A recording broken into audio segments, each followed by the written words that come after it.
باللہ من الشیطان اللعین الرجیم بسم اللہ الرحمن الرحیم الحمد للہ الذی ہدانا لہذا وما كنا لنهتدي لولا أن هدانا الله لقد جاءت رسل ربنا بالحق والصلاة والسلام على نبينا حبيب قلوبنا طبيب نفوسنا شفيع ذنوبنا سیدنا و مولانا ابی القاسم محمد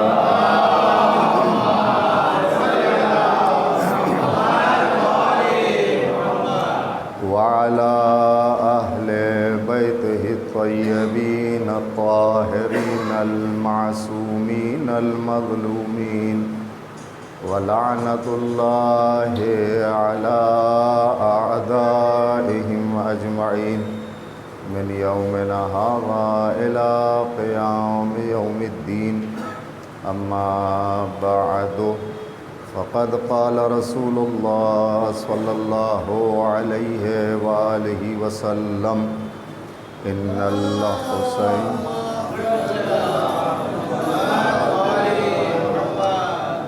الحسین مصباح الہدی وسفینۃ النجاۃ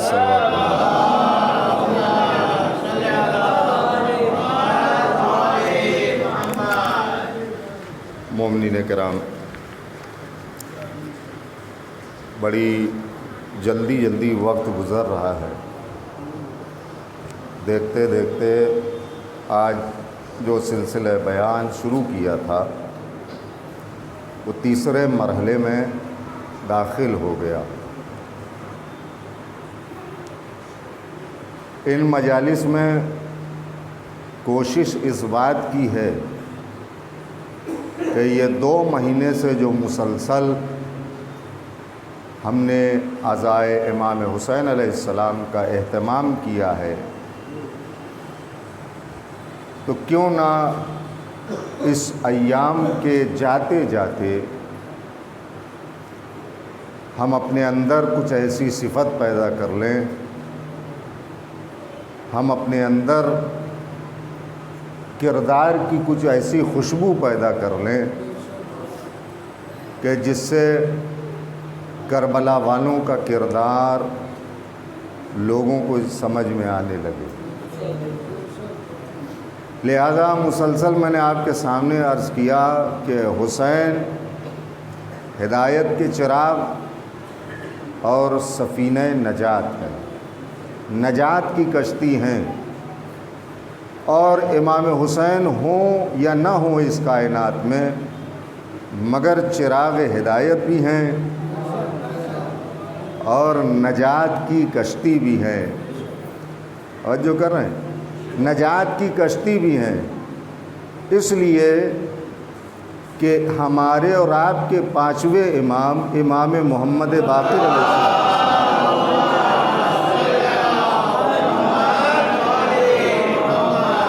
نے فرمایا کہ اللہ نے امام حسین علیہ السلام کی قربانی کا عوض دیا، بدلہ دیا۔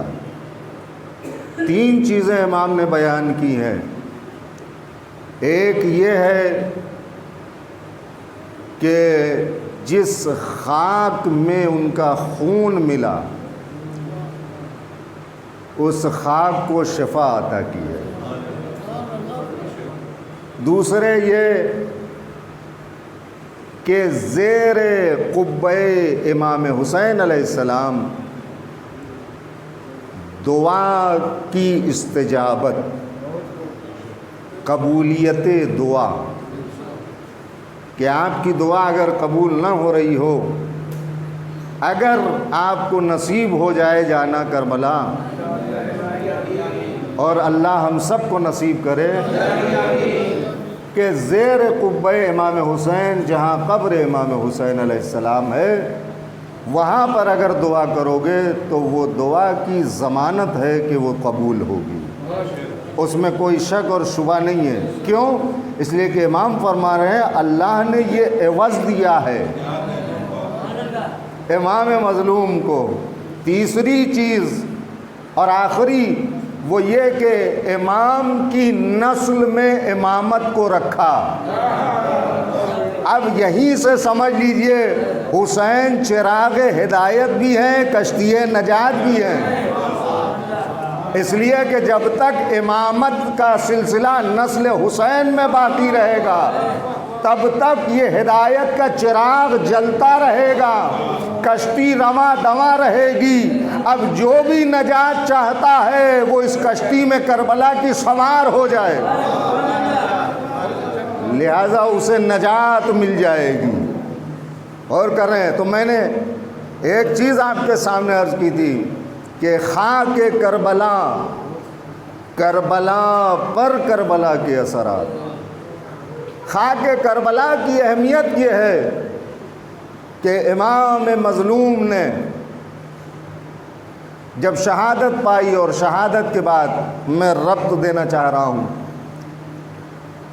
کہ جب امام سید سجاد نے اپنے بابا کو اور تمام شہداء کو دفن کیا تو جہاں اپنے بابا کو دفن کیا تھا وہاں پر سے خاک اٹھائی ایک مٹھی اور ایک تھیلی کے اندر رکھ لیا، محفوظ کر لیا امام۔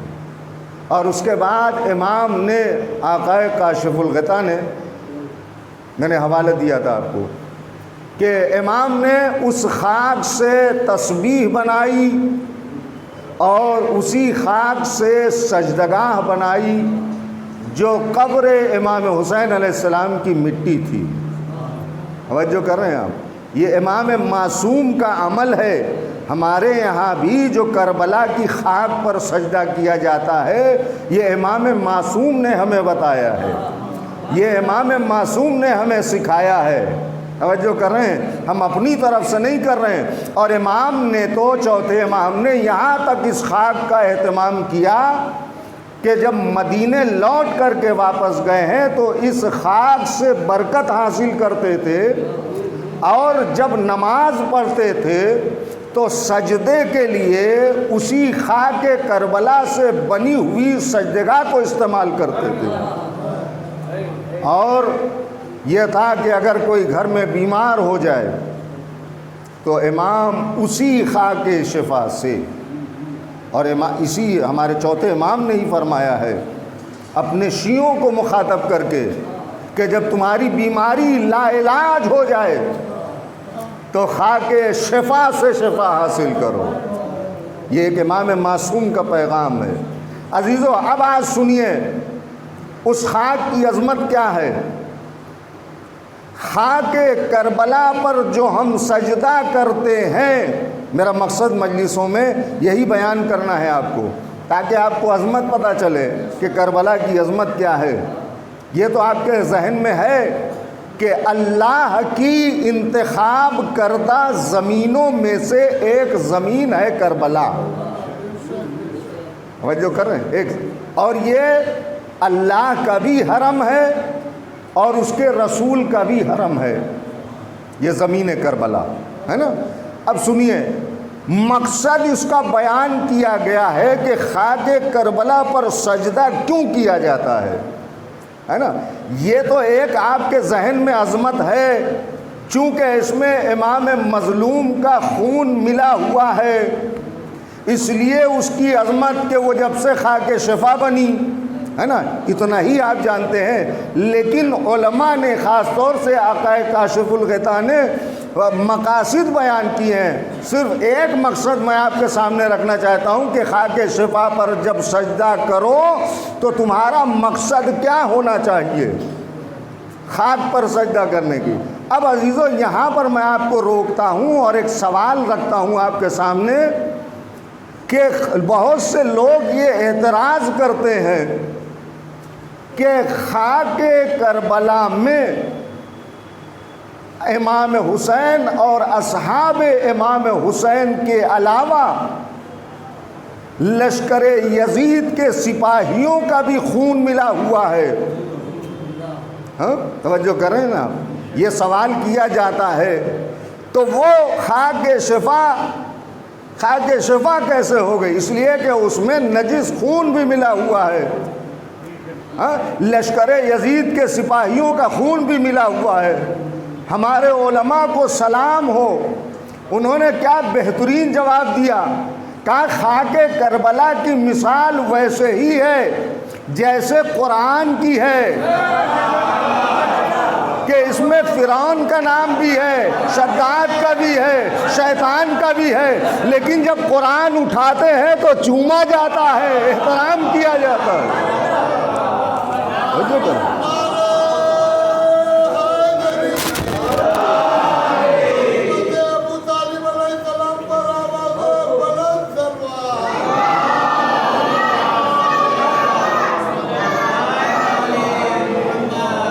اور کر رہے ہیں, یہ باتیں آپ کے ذہنوں میں رہنا چاہیے. ہاں بالکل ویسے ہی خاک کربلا کا احترام ہے. خاک جب قرآن مجید کا ہم بوسہ لیتے ہیں اور احترام کرتے ہیں تو یہ سوچ کر کے نہیں کہ اس میں شداد کا نام ہے, فرعون کا نام ہے, یہ سوچ کر کے احترام کرتے ہیں کہ یہ اللہ کا کلام ہے. لہذا خاک کربلا پر جو سجدہ کرنا ہے اس کا مقصد ہے, مقصد سنیے عزیزو, اور پہنچ جائے بات تو دعا دیجئے گا مجھے کہ مقصد کیا ہے. مقصد یہ ہے کہ جب تم کربلا کی خاک پر سجدہ کرو تو سجدہ کرتے وقت تمہارے سامنے امام حسین کی وہ قربانی ہونا چاہیے کہ جو قربانی اسلام کی تعلیمات, اسلام کے عقائد کی حفاظت کے لیے دی گئی تھی, فتنہ فساد برائیوں کو نیست و نابود کرنے کے لیے دی گئی تھی. لہذا خاک کربلا پر جب سجدہ کرو تو تمہارے ذہنوں میں یہ بات رہے. توجہ کیجئے گا, ابھی بات مکمل نہیں ہوئی ہے, تمہارے ذہنوں میں یہ بات رہنا چاہیے. اس کے بعد آگے لکھتے ہیں چونکہ نماز کے ارکان میں سے سب سے اہم رکن ہے سجدہ. توجہ کیجئے گا, سب سے اہم رکن ہے سجدہ. جملہ پلٹ کے کہہ رہا ہوں, چونکہ قربانیوں میں جناب آدم سے لے کر کے اب تک اور قیامت تک قربانیوں میں سب سے اہم قربانی بھی امام حسین کی ہے, لہذا اسے یاد کرنا ہے. مگر کہاں اس جگہ جہاں تم سجدے کی حالت میں ہو, جو نماز کے ارکان میں سے سب سے اہم رکن ہے. اور حدیث یہ کہتی ہے کہ جب انسان سجدے کی حالت میں ہوتا ہے تو اس وقت وہ اپنے خدا سے بہت زیادہ قریب ہوتا ہے,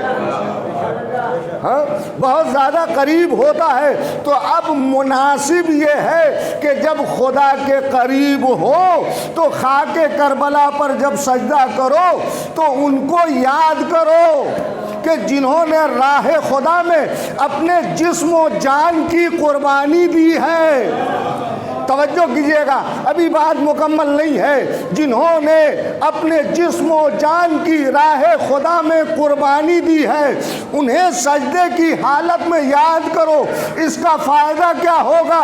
علماء نے بیان کیا, اس کا فائدہ یہ ہوگا کہ تمہارے اندر خاکساری پیدا ہوگی, تمہارے اندر انکساری کے جذبات پیدا ہوں گے, اور ایسے جذبات پیدا ہوں گے کہ یہ دنیا کی لذتیں, یہ دنیا کی خواہشیں, یہ ساری کے ساری تمہاری نظروں میں ذلیل ہو کر کے رہ جائیں گی. جو کر رہے ہو عزیزو, اس کلام میں بڑی معنویت ہے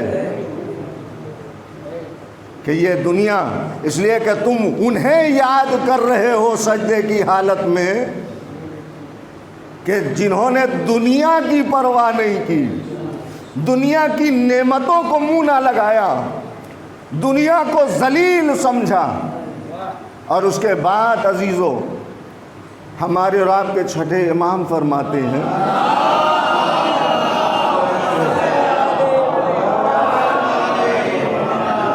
سنیے عزیزو، ہمارے اور آپ کے امام فرماتے ہیں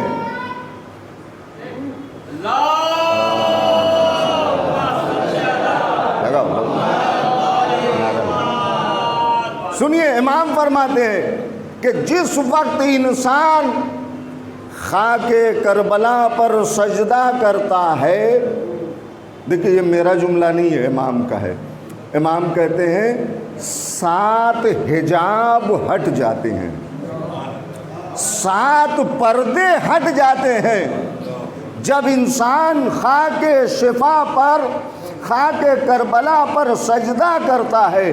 یعنی اس کا مطلب یہ ہے کہ جب انسان سجدہ کرتا ہے تو ہمارے سجدہ کرنے اور خدا کے درمیان کچھ حجاب ہوتے ہیں، کچھ پردے ہوتے ہیں، مگر امام کہہ رہے ہیں کہ جب تم خاک کربلا پر سجدہ کرو گے تو وہ پردے ہٹ جائیں گے۔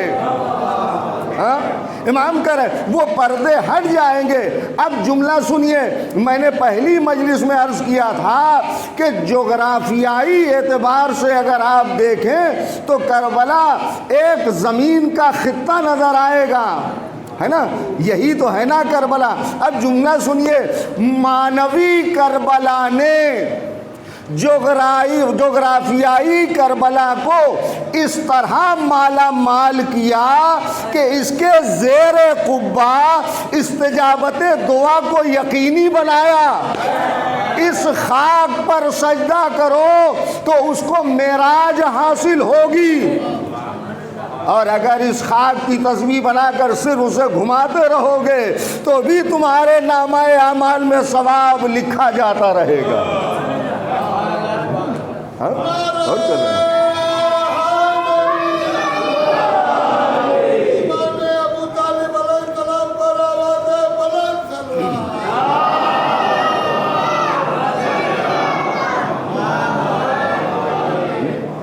یہ ہے مانوی کربلا جس نے جغرافیائی کربلا کی قسمت کو بدل دیا، اور جو کر رہے ہیں قسمت کو بدل دیا۔ کل ایک جملہ میں نے آپ کے سامنے عرض کیا تھا، یاد ہے آپ کو، کہ خاک شفا کی بنی ہوئی تسبیح کو اپنے ساتھ رکھنے کی عادت ڈالیے، یہ چائنا کی بنی ہوئی تسبیح کی عادت چھوڑیے، ورنہ چائنا جیسے ہو جائیں گے۔ کربلا کی خاک کی بنی ہوئی تسبیح رکھیں گے تو کربلا والوں جیسے بنیں گے، ہے نا، لہذا عادت ڈالو۔ اور میں نے کہا نا اس کی برکتیں ہیں، اگر آپ جیب میں بھی رکھے رہیں گے تو اس کی برکتیں ہیں، اور بہت ساری چیزیں ہیں اس کے ساتھ عزیزو، بہت سے گناہ کی طرف بڑھنے والے قدم سے یہ تسبیح تمہیں روک دے گی، ہے نا فائدہ، لہذا اس کی عادت ڈالیے۔ اور جب شفا امام نے کہا ہے کہ اس خاک کربلا سے شفا حاصل کرو، اپنے بیماروں کا علاج کرو، تو اسے کھانا ہے، مگر کتنی مقدار میں کھانا ہے؟ کہا چنے کے برابر، چنے کی جو مقدار ہے نا بس اس کے برابر آپ کو شفا کی نیت سے کھانا ہے، اور یہ کہہ کر کے کھانا ہے۔ دعا امام نے تعلیم کی ہے، کامل الزیارات ایک کتاب ہے، اس میں آپ جا کے پڑھیے، باقاعدہ یہ تعلیم دی گئی ہے کہ پروردگار تجھے اس تربت امام حسین کا واسطہ ہے کہ مجھے اس بیماری سے شفا دے۔ اور کر رہے ہیں آپ، اب بتائیے اگر فیض امام حسین کا پہنچ رہا ہے تو ہدایت کا چراغ روشن ہے یا نہیں ہے؟ اور یہ فیض ہر کسی تک پہنچ رہا ہے، نہ کسی مذہب کی قید ہے، نہ کسی ملت کی قید ہے، ہر کوئی فیض یاب ہو رہا ہے۔ آپ نے کہا کہ مولانا فلاں ہندو ہے مگر وہ بڑی عقیدت رکھتا ہے، کیوں؟ کہا کہ اس کے وہاں اولاد نہیں ہو رہی تھی، اس نے دعا کی، امام حسین نے اسے اولاد عطا کر دی، اب یہ بڑا عقیدت مند ہو گیا امام حسین۔ تو فیض جاری ہے یا نہیں جاری ہے؟ یہ فیض جاری ہونا بتا رہا ہے کہ ہدایت کا چراغ آج بھی حسین کا روشن ہے، منور ہے عزیزو، اور اس چراغ کو کوئی بجھا نہیں سکتا ہے۔ اور عزیزو اب سنیے آپ، کربلا جو جغرافیائی کربلا ہے اس کا لحاظ سے کیا کرنا چاہیے؟ ہمیں اس خاک پر سجدہ کرنا چاہیے، اس خاک کی بنی ہوئی تسبیح کا ورد کرنا چاہیے، اور کیا کرنا چاہیے؟ کہا اس خاک پر جو واقعہ ہوا اسے یاد کر کے 8 پہر ہمیں آنسو بہانا چاہیے، ماتم کرنا چاہیے، مجلس کرنا چاہیے۔ کیوں؟ تاکہ انسانی اور فطری جذبات کا اظہار ہو جائے۔ یہ مجلس امام حسین، یہ امام حسین کا ماتم، تاکہ انسانیت کی لاج باقی رہ جائے۔ یہ جغرافیائی کربلا کا تقاضا ہے، لیکن مانوی کربلا کا تقاضا کیا ہے؟ یہی بات میں آپ تک پہنچانا چاہتا تھا۔ مانوی کربلا کا تقاضا یہ ہے کہ تعلیمات کربلا کو اپنی روح میں جذب کیا جائے، اس لیے کہ تعلیمات کربلا ہی اس قربانی کی جان ہے۔ یہ مانوی کربلا ہے کہ اس کی تعلیمات کو اپنی روح میں جذب کیا جائے، اور کربلا ہی وہ ہے کہ جو انسان کو انسان بنانے کی صلاحیت رکھتی ہے، کربلا ہی وہ ہے کہ جو اس انسان کو مکمل مسلمان بنانے کی صلاحیت رکھتی ہے۔ اور جو کر رہے ہیں یہ ہے کربلا، کہ مانوی کربلا۔ لیکن ہمارے کہاں کیا ہے؟ اب جملہ یاد رکھیے گا جو میں آپ کے سامنے عرض کر رہا ہوں، یہ جغرافیائی کربلا زیادہ ہے، مانوی کربلا کم ہے، یا ہے نہیں، یا ہے تو بہت کم ہے۔ میں امید کرتا ہوں کہ یہ جملہ آپ تک پہنچ گیا ہوگا جو میں نے عرض کیا ہے۔ جغرافیائی کربلا اور مانوی کربلا، یہ ذہن میں رکھیے آپ۔ کربلا وہ سرزمین ہے، کل میں نے آپ کے سامنے ایک جملہ عرض کیا تھا کہ قرآن مجید میں جتنی بھی قوموں کی تباہی کا تذکرہ ہوا ہے، کسی بھی قوم کی تباہی کا ذکر کی وجہ جو ہے یہ نہیں ہے کہ یہ روزہ نہیں رکھتی تھی یہ قوم، یہ زکوٰۃ نہیں دیتی تھی، یہ حج نہیں کرتی تھی، یہ نماز نہیں پڑھتی تھی۔ ہے کسی قوم کی تباہی کی وجہ؟ کہا یہ نہیں ہے۔ کہا کیا ہے؟ وجہ کیا ہے؟ دیکھیے اب میں یہیں سے پھر کربلا کی طرف واپس لوٹوں گا۔ وجہ کیا ہے؟ کہا وجہ یہ ہے کم تولنا، رشوت خوری، انصاف نہ کرنا، کسی کے حق کو مار لینا، ناحق کسی کو قتل کر دینا۔ ہاں تو معاملہ جو سارا تھا، اگر بات کو سمیٹ کر کے کہوں تو حقوق العباد کا تھا۔ اور کر رہے ہیں سارا معاملہ حقوق العباد کا تھا۔ اس وجہ سے قومیں تباہ ہوئی۔ جب اسی حقوق العباد کو یزید نے پائمال کرنا چاہا تو امام حسین نے اس حقوق کی پاسداری کی، حفاظت کی۔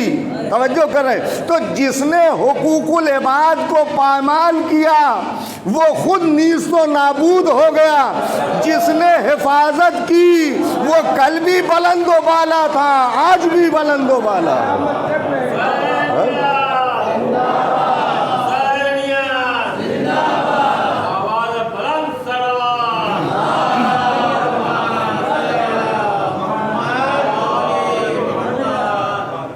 اور کیا آپ نے سارا معاملہ حقوق العباد کا ہے۔ آج دنیا میں جو بھی اختلافات ہیں، جو بھی نفرتیں ہیں، جو بھی دوریاں ہیں، جو بھی اختلافات، جو بھی لڑائی جھگڑے اگر آپ ان سب کا سروے کریں، تحقیق کریں، تو آپ کے سامنے یہی بات آئے گی کہ معاملہ کچھ نہیں ہے، صرف اور صرف حقوق العباد کا ہے۔ حقوق العباد کھل کے میں کہوں اپنے بچوں کے لیے، اپنے بھائیوں کے لیے، یعنی جس کا جو حق ہے وہ ادا کیا جائے تو معاشرہ پرامن رہے گا۔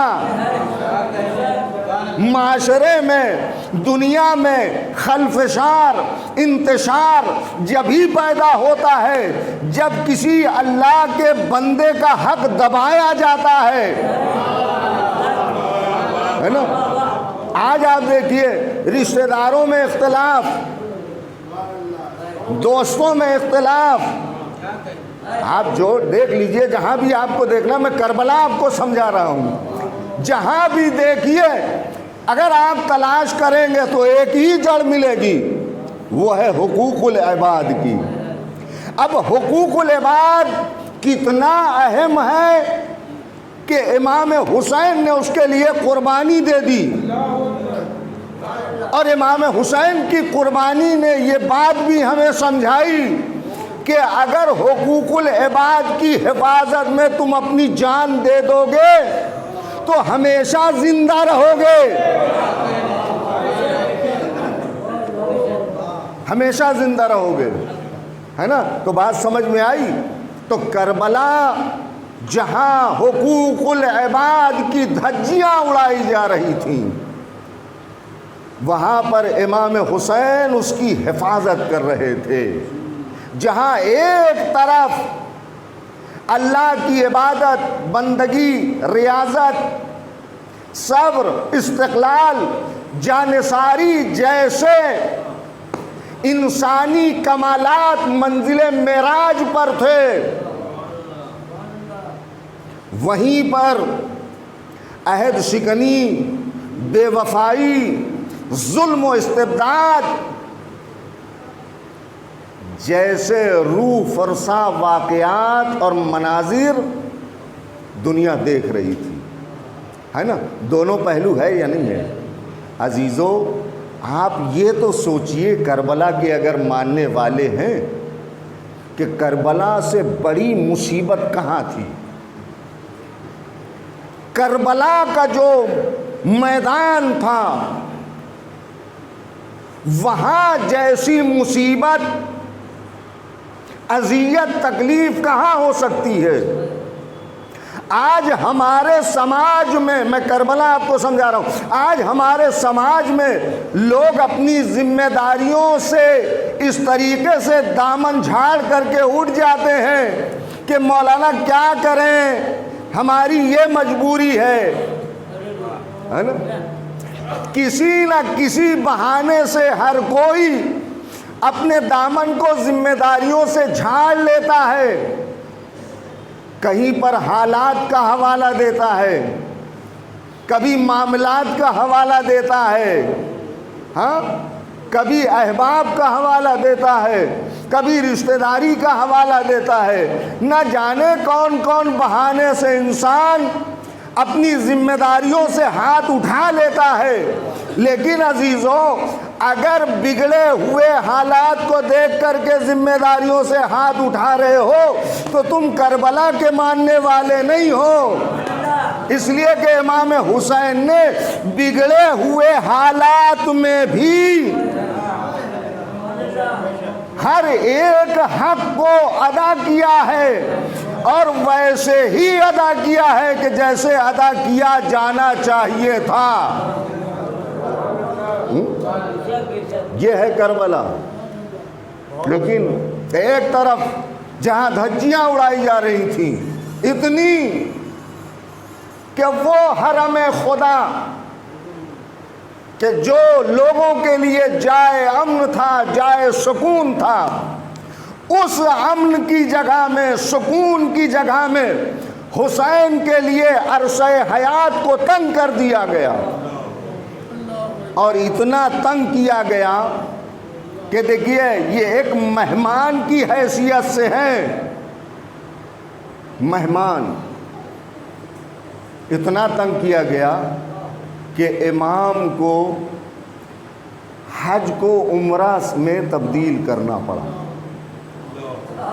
حج کو عمرہ۔ اور کیوں نہ امام حج کو عمرہ میں تبدیل کر کے کوفے کی طرف روانہ ہو جاتے، اس لیے کہ یہ پیغمبر امن و امان کا نواسہ تھا، لہذا مکے والوں کو امن و امان اور سکون کی زندگی تو دے گیا، مگر خود مکے سے روانہ ہو گیا کہ لو ہم تمہیں امن و سکون عطا کر رہے ہیں، اگر ہماری وجہ سے یہاں انتشار پیدا ہونے والا ہے تو ہم تمہیں سکون دے کر کے جا رہے ہیں، امن دے کر کے جا رہے ہیں، ہے نا؟ یہی ہے نا، امام حسین نے مکہ کو چھوڑ دیا مگر امن و سکون دے کر کے چھوڑا۔ جو کام میزبانوں کا تھا وہ کام مہمان ادا کر کے جا رہا ہے نا عزیزو؟ صرف اتنا ہی نہیں، صرف اتنا ہی نہیں، امام حسین نے یہاں تک کہ مہمانوں کے حقوق کو بھی ادا کیا ہے، مہمانوں کے حقوق کو۔ اب یہاں سے آپ سوچئے کہ کربلا کتنی بلند ہے، کربلا کا معیار کیا ہے، اور حقوق تو چھوڑیے، جو مہمانوں کا حق ہے اسے بھی ادا کیا امام نے، اور کیسے ادا کیا؟ عزیزوں میں اپنی گفتگو کا سمیٹتا ہوں، باتیں تو بہت ہیں کہنے کے لیے، کہ وہ کربلا کہ جب امام مقام حاجز پر پہنچے، مکے سے کوفے کی طرف آ رہے ہیں نا امام، تو قیس ابن مصاہر سیداوی کو ایک خط لکھ کر کے دیا اور انہیں کوفے کی طرف روانہ کر دیا۔ جب مقام قادسیہ پر پہنچے تو حسین ابن نمیر نے جناب مصاہر قیس سیداوی کو گرفتار کر لیا، پکڑ کر کے ابن زیاد کے سامنے لائے گئے۔ دیکھیے حالات ایک چاہنے والے کے لیے ہی ہے نا، تو حالات کا بہانہ ہمیں کسی بھی حالت میں نہیں کرنا ہے۔ اب کیا ہوا، جب پکڑ کر لائے گئے تو ابن زیاد نے قیس سے کہا کہ منبر پہ جاؤ اور جا کر کے علی کو اور اولاد علی کو برا بھلا کہو، ہے نا؟ یہی کہا جاؤ اور جا کر کے برا بھلا کہو منبر پر سے۔ جناب قیس ابن مصاہر سیداوی کوئی ایسے ویسے چاہنے والے نہیں تھے، یا جملے کو بدلوں، میرے جیسے چاہنے والے نہیں تھے، وہ تو چاہنے والے اس معیار کے تھے کہ جہاں محبت کی سند امام کی طرف سے ہے، محبت کی سند امام کی طرف سے۔ ہمیں آپ سے اگر کہا جاتا کہ جاؤ منبر پہ اور جا کر کے علی اور اولاد علی کو برا بھلا کہو، تو ہم ٹال مٹول کرتے کہ نہیں ہم نہیں کہیں گے، نہیں ہم منبر پہ نہیں جائیں گے۔ لیکن کیا کہنا جناب قیس ابن مصاہر سیداوی کی کہ انہوں نے سوچا کہ یہی اچھا موقع ہے، لہذا اس کو ضائع نہ کیا جائے۔ منبر پہ گئے، جانے کے بعد دیکھیے برے حالات میں بھی، برے حالات سے فائدہ اٹھا کر کے، یا جملہ بدل کے کہوں، برائی کو اچھائی میں بدلنا،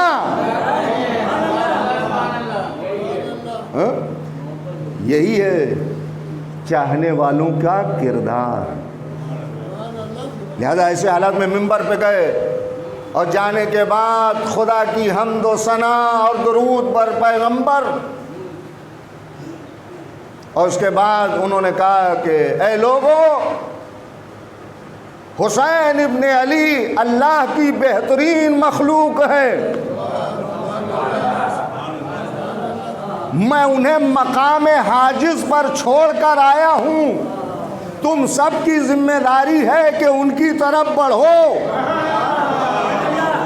اور جو کر رہے ہیں، کاش کہ ہمارے درمیان کوئی ایک تو قیس ابن مصہر سیداوی جیسا پیدا ہو جاتا کہ جو سارے لوگوں کو حسین کی طرف لے جاتا۔ اب یہ کہنے کے بعد علی اور اولاد علی کی تعریف کی، قصیدہ پڑھنے لگے۔ جب قصیدہ پڑھنے لگے، بزرگ سب جانتے ہیں، اپنے بچوں کے لیے عرض کر رہا ہوں کہ جب قصیدہ پڑھنے لگے تو ابن زیاد نے ایک مرتبہ حکم دیا کہ قیس ابن مصہر سیداوی کو دارالعمارہ کی بلندی سے لے جا کر کے گرا دیا جائے۔ سنیے، علی کی محبت بہت قیمتی ہے، حسین کی محبت بہت قیمتی ہے۔ اگر کبھی سودا کرنا تو اپنی جان سے کرنا۔ جو کر رہے ہیں، ہم آئے دن یہ سنتے ہیں مولانا فلاں بک گئے، یہ بک گئے، وہ بک گئے۔ ہم نے تو تاریخ میں یہی دیکھا، بھائی آپ سنتے رہتے ہیں، میں بھی سنتا ہوں، فلاں مولانا بک گئے، فلاں آدمی بک گیا، فلاں امامے والے تھے بک گئے۔ اما لباس کسی کا معیار نہیں ہے، کردار معیار ہے۔ لباس بک سکتا ہے مگر کردار نہیں بک سکتا۔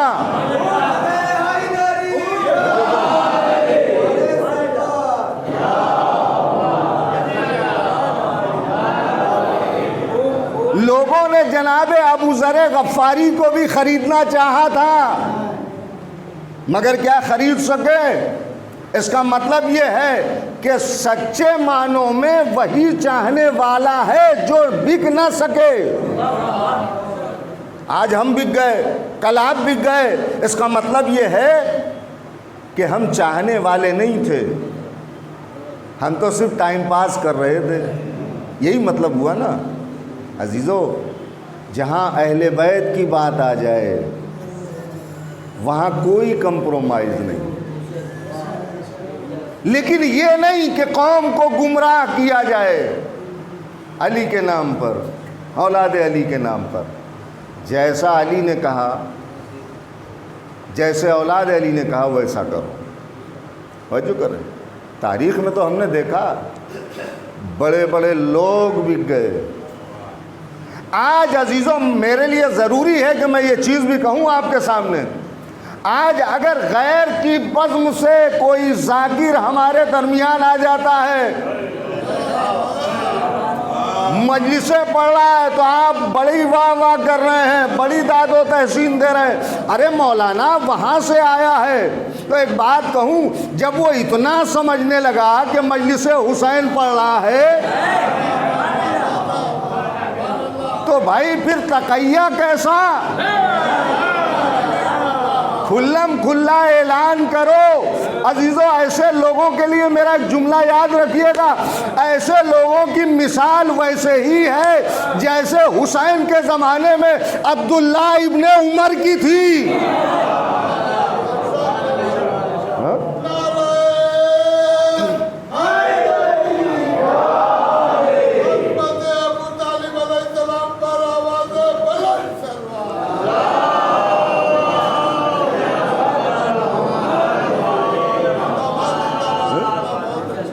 اتنا جان گئے ہو، اتنا علم آ گیا، اتنی سمجھ آ گئی ہے تو کیوں نہیں کھلم کھلا آتے؟ آ جاؤ اپنی طرف۔ اس لیے کہ علی کی محبت کا تقاضا یہ ہے کہ جب علی سے کسی نے پوچھا کہ یا علی میں آپ سے بھی محبت کرتا ہوں، میں دلیل تو دے دوں آپ کو، میں آپ سے بھی محبت کرتا ہوں اور معاویہ سے بھی محبت کرتا ہوں۔ تو امام نے کہا کہ تو کانڑا ہے۔ سنیے، میں آپ کو آپ کی زبان میں سمجھا رہا ہوں۔ امام نے کہا کہ تو کانڑا ہے۔ کہا مولا پھر کیا کروں؟ کہا بالکل اندھا ہو جا، ادھر چلا جا،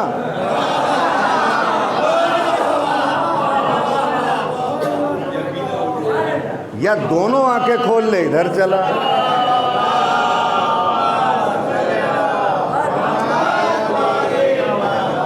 تو ہماری بزم میں کانوں کو بلایا جاتا ہے،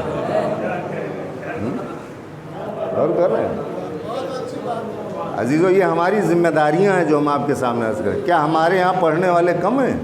کیا ہمارے یہاں علماء نہیں ہیں؟ ایک سے ایک علماء ہے پڑھنے والے، اور ابھی آپ نے سنا مسلسل سنا اسی منبر سے بڑے بڑے علماء کرام کو۔ کیا یہ نہیں ہے عزیزو؟ ضرورت ہی کیا ہے؟ اب بات تو جب ہے کہ جب وہ ہمیں بلائیں۔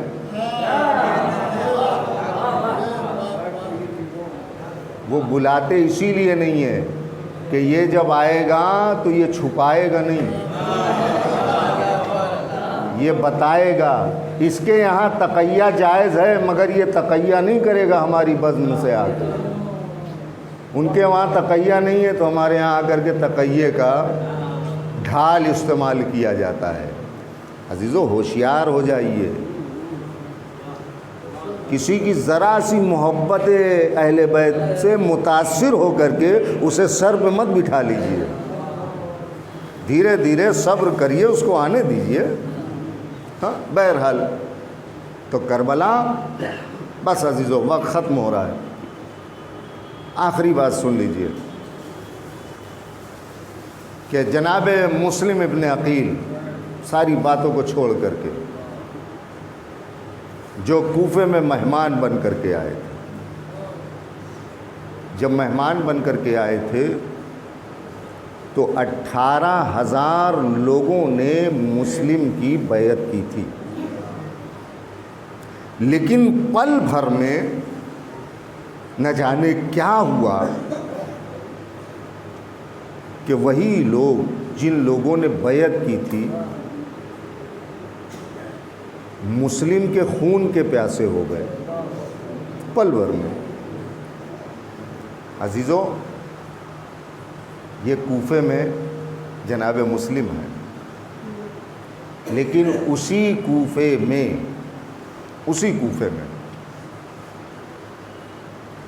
اگر صرف یہ ہوتا کہ کوفے والوں نے مسلم کو قتل کر دیا تو یقیناً ہمیشہ کوفے والوں کو کوفے کی بے وفائی کی وجہ سے یاد کیا جاتا،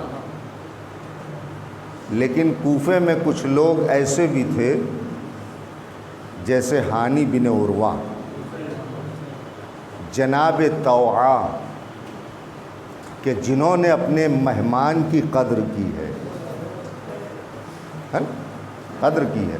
ابھی میں عرض کروں گا یہ طوعا کون تھی، اپنے مہمان کی قدر کی ہے عزیزو۔ اور جناب ہانی بن عروہ نے مہمان کے حق کی پاسداری میں یہ پرواہ نہیں کی کہ جان جاتی ہے تو چلی جائے، مگر حقوق مہمانی کو ادا کرتا رہوں گا۔ اور صرف جناب ہانی بن عروہ نہیں بلکہ ان کے ساتھیوں نے اپنی شہادت دی، اور شہادت دے کر کے بتایا عزیزو آج جہاں جناب مسلم کی قبر ہے وہیں پر جناب ہانی بن عروہ کی قبر ہے۔ پہلے جب آپ جائیں گے تو ہانی بن عروہ ملیں گے، بعد میں جناب مسلم ملیں گے۔ جب آپ کسی کے گھر میں جائیں اور پوچھیں کہ فلاں مہمان آیا تو پہلے میزبان آتا ہے، بعد میں مہمان سے ملاقات کرواتا ہے۔ عزیزو جناب ہانی بن عروہ اور ان کے ساتھیوں نے اپنی شہادت دے کر کے یہ بتایا کہ ظلم و جور کے جتنے بھی طوفان اٹھ جائیں مگر شمع حق اور حقیقت کو گل نہیں کر سکتے، اور جو اہل حق ہیں وہ مرتے مرتے بھی مہمانی کے حق کو ادا کرتے رہیں گے۔ لہذا ایسا ادا کیا کہ آج بھی میزبانی کے فرائض کو انجام دے رہے ہیں. کون؟ جناب ہانی بن عروہ. یہ ہے عزیزوں. بس میں نے اپنی گفتگو کو ختم کیا.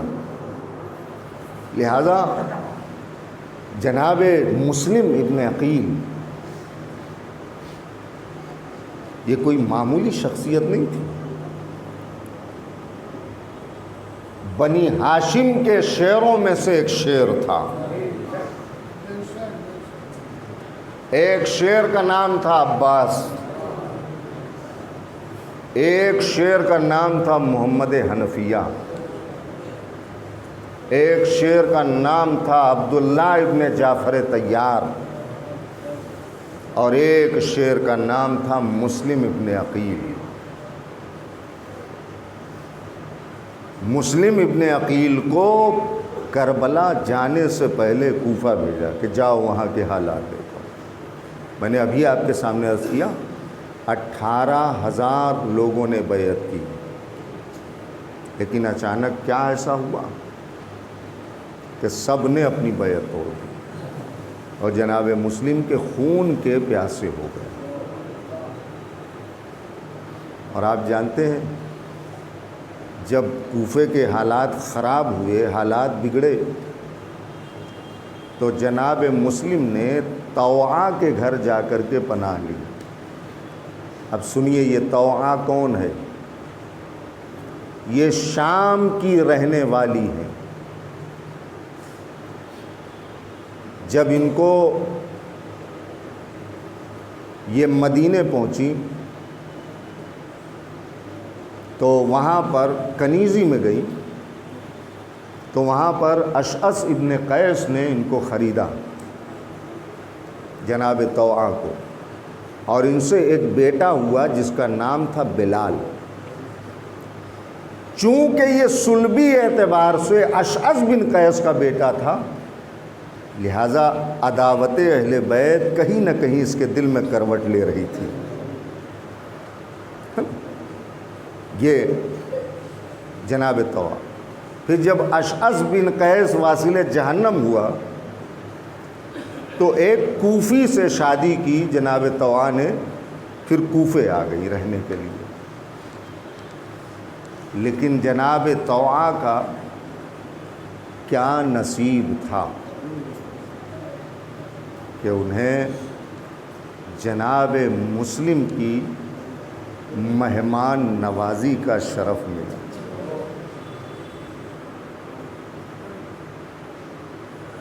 یہ بلال نام تو بہت اچھا تھا،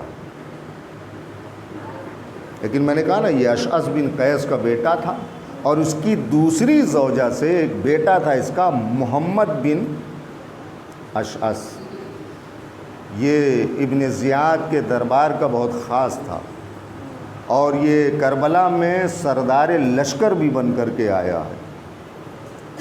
محمد بن اشعث بن قیس. لہذا یہ بلال اس کے ساتھ اٹھتا بیٹھتا تھا، دربار میں آنا جانا تھا.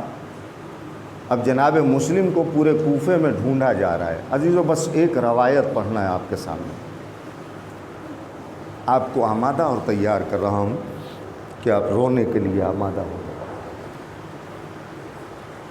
ڈھونڈا جا رہا ہے تو اسی بلال نے بتایا کہ جس مسلم کو تم پورے کوفے میں ڈھونڈ رہے ہو وہ مسلم ہمارے گھر میں. جیسے ہی صبح ہوئی 180 آدمیوں پر مشتمل ایک لشکر آیا ایک مسلم کو پکڑنے کے لیے. 180 آدمی اکیلے مسلم کے لیے.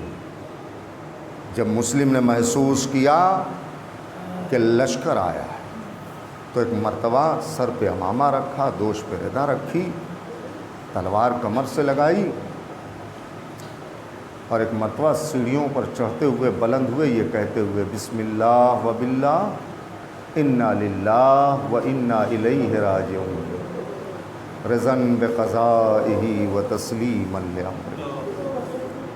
جناب طوعا نے روکنا چاہا تو جناب مسلم کی غیرت نے جواب دیا، اے بی بی، میں نہیں چاہتا کہ یہ فوج تیرے گھر میں گھس آئے کہ جس سے تیری بے حرمتی ہو۔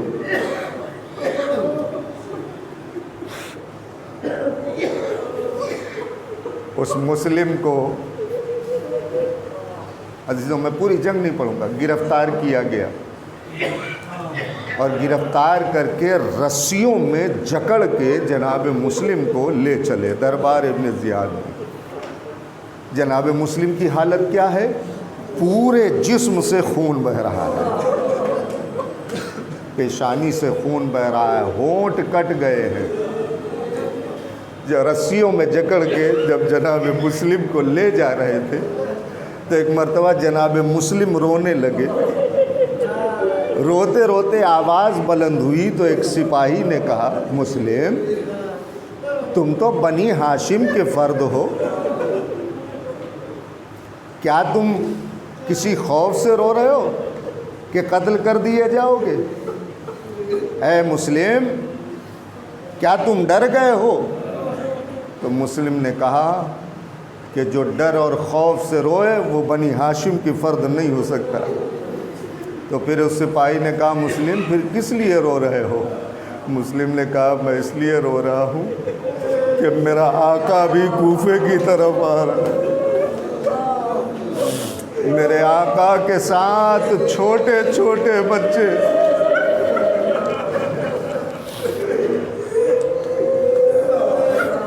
میں یہ سوچ کر کے رو رہا ہوں۔ دربار میں پہنچے، کسی نے کہا، مسلم، امیر کو سلام نہیں کیا۔ مسلم نے کہا، مالی امیر سوى الحسین، حسین کے سوا میرا کوئی امیر نہیں ہے۔ ہاں عزیزو، اس کے بعد جناب مسلم نے کچھ وصیتیں کرنا چاہی، کہا کہ میں چاہتا ہوں کہ کچھ وصیت کروں۔ عمر سعد کو بھیجا گیا کہ دیکھو مسلم کیا وصیت کرنا چاہتے ہیں۔ کہا، جناب مسلم کی پہلی وصیت سنیے۔ پہلی وصیت جناب مسلم کرتے ہیں، کہتے دیکھو میں جب یہاں آیا تھا تو آنے کے بعد میں نے اپنے آقا کو خط لکھ دیا تھا کہ آپ کوفے آ جائیے۔ دیکھو میرے قتل کرنے کے بعد میرے آقا کو خط لکھ دینا کہ کوفے کی طرف نہ آئے۔ پہلی وصیت۔ کہا دوسری وصیت؟ کہا دوسری وصیت یہ ہے کہ دیکھو جب میں قتل کر دیا جاؤں تو میری تلوار کو، میری زرہ کو، میرے گھوڑے کو بیچ دینا، اور بیچ کر کے میں فلاں فلاں کا مقروض ہوں، ان کے قرضوں کو ادا کر دینا۔ اس لیے کہ جب میں کوفے میں آیا تو میں 700 درہم کا مقروض ہو گیا۔ یہ دوسری وصیت تھی۔ کہا اور کوئی وصیت؟ کہا تیسری وصیت یہ ہے۔ عزیزو جب وہ روایت سنیں گے نا جہاں میں آپ کو لے جانا چاہتا ہوں آپ برداشت نہ کر سکیں گے۔ کہا تیسری روایت، اللہ اللہ رے غیرت جناب مسلم عالم غربت میں، عالم تنہائی میں بھی دیکھیے کیا فکر ہے جناب مسلم کی۔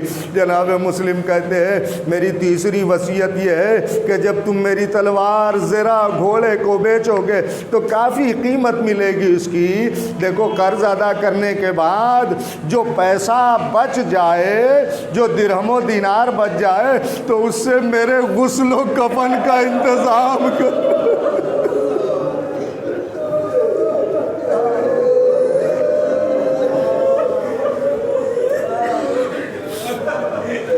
اس سے میرے غسل و کفن کا انتظام کرنا۔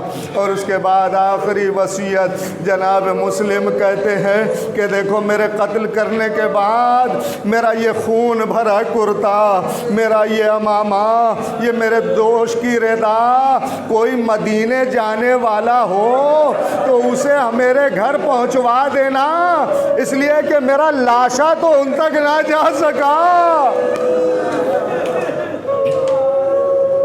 کم سے کم گھر والوں کے لیے میری یہ نشانی رہے۔ ہاں عزادارو، جب وصیت کر چکے تو ایک مرتبہ کہا کہ پینے کے لیے پانی ملے گا۔ ہاں عزادارو، پانی آیا پینے کے لیے، جیسے ہی جناب مسلم نے پینا چاہا خون میں پانی مل گیا، پھینک دیا کوزے کو۔ دوسری مرتبہ آیا، تیسری مرتبہ جب آیا اور پینا چاہا تو ایک مرتبہ خون پانی میں مل گیا۔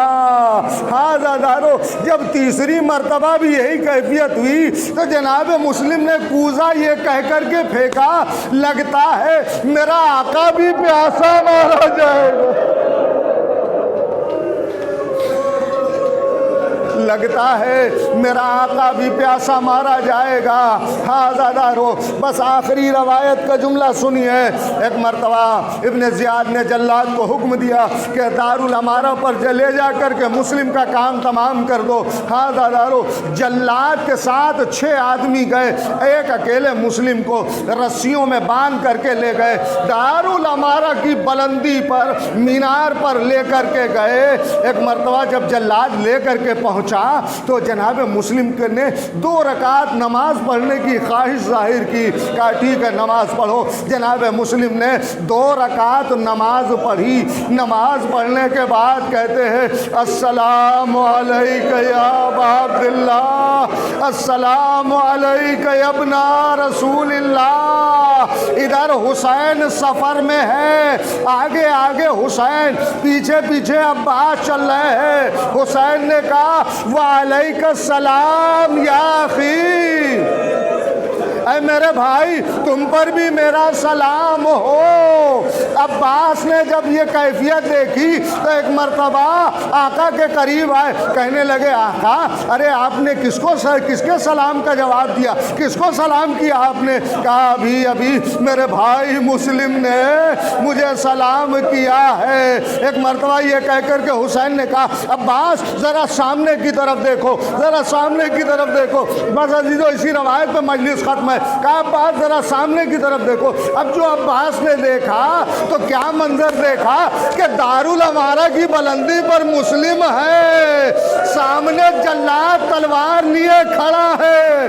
ارے جیسے ہی عباس نے اس منظر کو دیکھا، تڑپ کر کے ہاتھوں کو جوڑ کر کے کہا آقا مجھے جلدی سے کوفے پہنچا دیجئے۔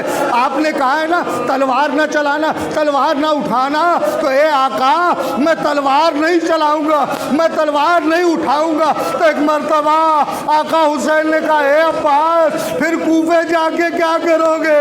عباس نے کہا اے آقا ارے آپ دیکھ رہے میرا بھائی کتنی بلندی پر ہے، جب سر کٹ کے گرے گا تو میں بڑھ کے اپنی آگوش میں لے لوں گا۔ حسین نے کہا اے عباس ذرا نیچے کی طرف دیکھو۔ اب جو عباس نے دیکھا حسین کی دکھیاری ماں اپنے دامن کو پھیلائے ہوئے مسلم کا انتظار کر رہی ہے۔